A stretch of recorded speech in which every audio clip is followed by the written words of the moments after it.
Hola, muy buenos días estudiantes, bienvenidos a la segunda unidad.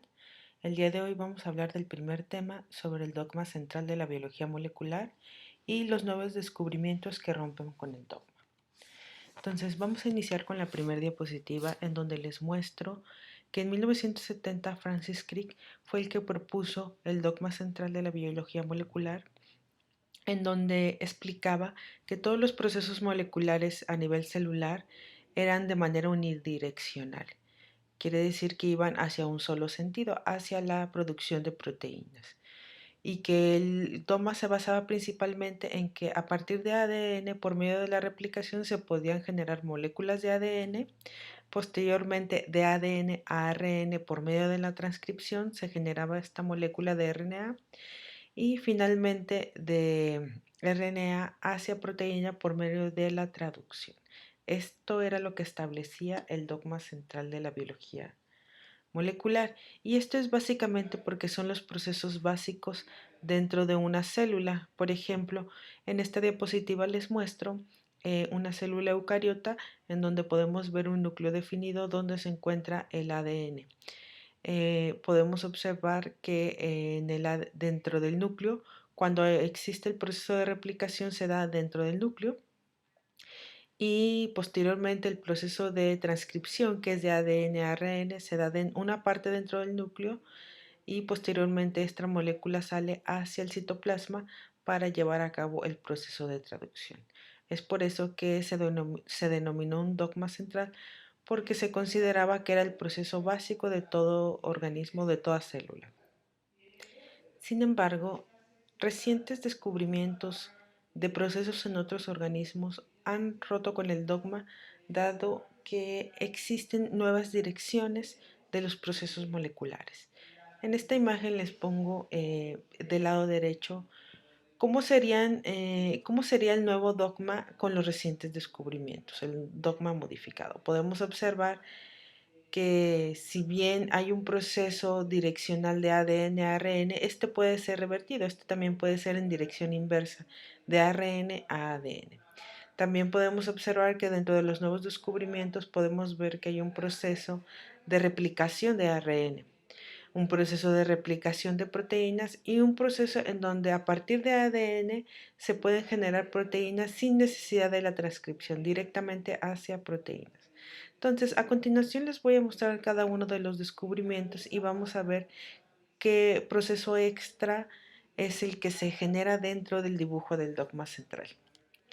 Bien, entonces si nos basamos en las nuevas modificaciones de los procesos moleculares, podemos observar que el primer descubrimiento o uno de los descubrimientos que rompieron con el dogma fue la presencia de virus que tenían la capacidad de generar ADN a partir de ARN.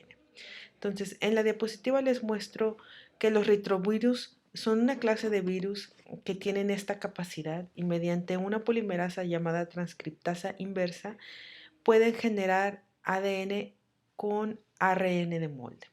En este dibujo podemos observar en el lado izquierdo cómo la molécula de ARN inicial es una molécula sencilla, y por medio de una transcriptasa inversa, que es el círculo gris, esta se encarga de generar una molécula idéntica al ARN pero con bases nitrogenadas de ADN, dando forma a una doble hebra formando ADN.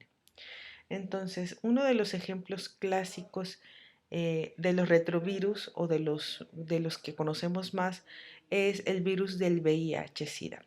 Este retrovirus afecta a los linfocitos, que son los glóbulos blancos en la sangre. Entonces, vamos a ver cómo sería el proceso o el ciclo de vida de un virus de VIH.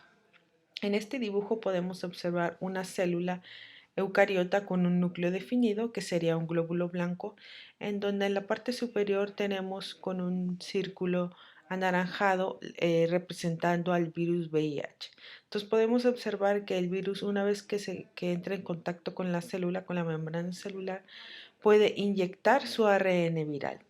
Este ARN viral viene adjunto con una enzima que es la retotranscriptasa inversa, y dentro del citoplasma lo que ocurre es la la replicación de la molécula de ARN hacia una molécula de ADN.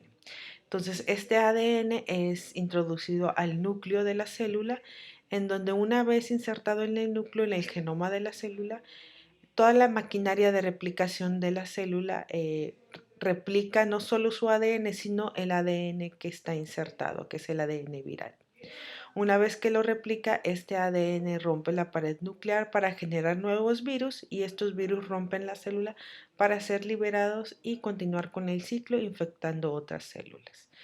Eh, este tipo de retrovirus es uno de los más conocidos desde hace muchos años, que es el VIH, eh, y lo que afecta principalmente es la disminución de los glóbulos blancos, lo que provoca una baja en el sistema inmune de los organismos. Bien. El siguiente descubrimiento es el relacionado con la producción de proteínas a partir directamente de ADN. En la siguiente imagen les voy a mostrar cómo sería el proceso tradicional de la expresión de proteínas.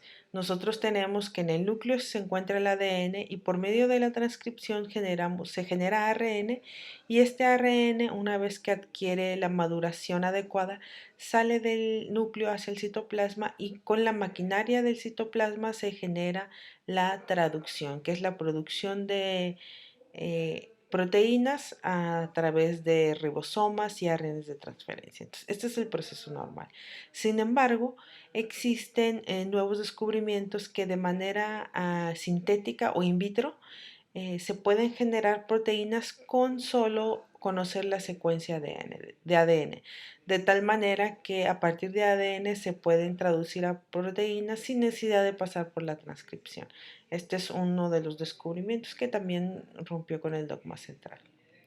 Bien, el siguiente descubrimiento está relacionado con la replicación de ARN, que es una molécula que se puede replicar a sí misma.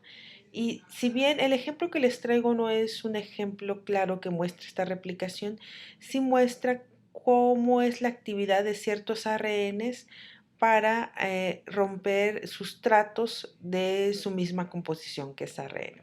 Entonces, este descubrimiento es relacionado con las riboenzimas. Las riboenzimas no son más que ARN con propiedades autocatalíticas. ¿Esto qué quiere decir? Que pueden encontrar un sustrato idéntico a ellas o similar a ellas y pueden reducirlo o cortarlo. Entonces, en el dibujo podemos observar que una riboenzima está compuesta, sería el listón azul, con líneas moradas, y este ribosoma, una vez que encuentra un ARN sustrato, se puede adherir a algunas partes del ARN y cortarlo en dos moléculas de ARN. Entonces, este sería una propiedad que de alguna manera no estaba contemplada en el dogma central de la biología molecular de 1970. Bien, el siguiente descubrimiento está relacionado con la replicación de proteína a- a partir de proteína. Entonces, un ejemplo muy clásico que tenemos aquí sería el de los priones. ¿Qué son los priones? Los priones son proteínas celulares que tienen la capacidad de cambiar su forma y adoptar configuraciones diferentes que generalmente son configuraciones patógenas. Esto quiere decir que tienen un efecto dañino en el organismo en donde están. Entonces, un prion es una partícula infecciosa de naturaleza proteica que altera la estructura secundaria de otras proteínas. Entonces, en el ejemplo lo que nosotros tenemos, si empezamos a ver el dibujo del lado izquierdo, podemos ver que el primer esquema, que es el PRP, está representando a una proteína normal con características normales de una célula, y en la parte de abajo el PRP-SC está representando a un prión. Una vez que un prión se une a una proteína normal, tiene la capacidad de transformar su configuración cuaternaria o secundaria a la misma estructura del prión, dando origen a dos moléculas o a dos proteínas priónicas idénticas. Esta es la manera en cómo los priones se van a replicar y se van a difundir en las células. Ahora, un ejemplo clásico de las enfermedades que causan los priones es la enfermedad de la encefalopatía espongiome bovina, que no es más que conocida como la enfermedad de las vacas locas. Y esta se transmite a través del alimento. En algunos alimentos pueden existir priones y estos son consumidos por las vacas en este caso. Y al ser consumidos, estos priones van directamente hacia las proteínas del cerebro. Entonces, en la imagen podemos ver en la parte inferior izquierda cómo tenemos una proteína sana, la estructura de una proteína sana, y al lado derecho de ese dibujo tenemos la proteína alterada que sería un prión.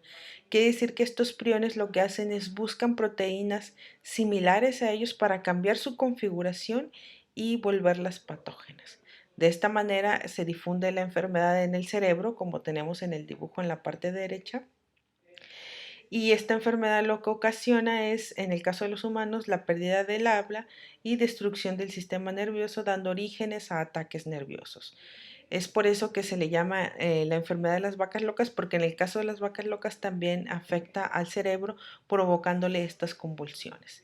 Esta es una enfermedad de carácter crónico e irreversible. Esto quiere decir que no hay una cura para esta enfermedad. Bien, otro ejemplo relacionado con la replicación de proteínas a partir de proteínas es los chaperones proteicos, que son proteínas que acompañan a otras proteínas para evitar que se desnaturalicen. Un ejemplo de ellas son las proteínas llamadas HSP, que en inglés serían Heat Shock Protein.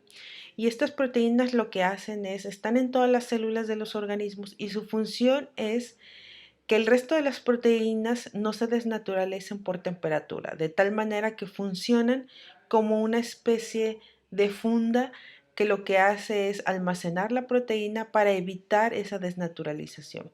En la imagen derecha inferior podemos ver que tenemos una proteína nativa normal con su configuración secundaria, pero si esta proteína presenta o se expone a un estrés, por ejemplo, por aumento de temperatura, la proteína empieza a desnaturalizarse, a hacerse lineal, como se muestra en la imagen, de tal manera que es aquí donde actúan las proteínas HSP, que están representadas con un cilindrito, y este cilindro lo que hace es atrapar la proteína, mantenerla para mantener su configuración.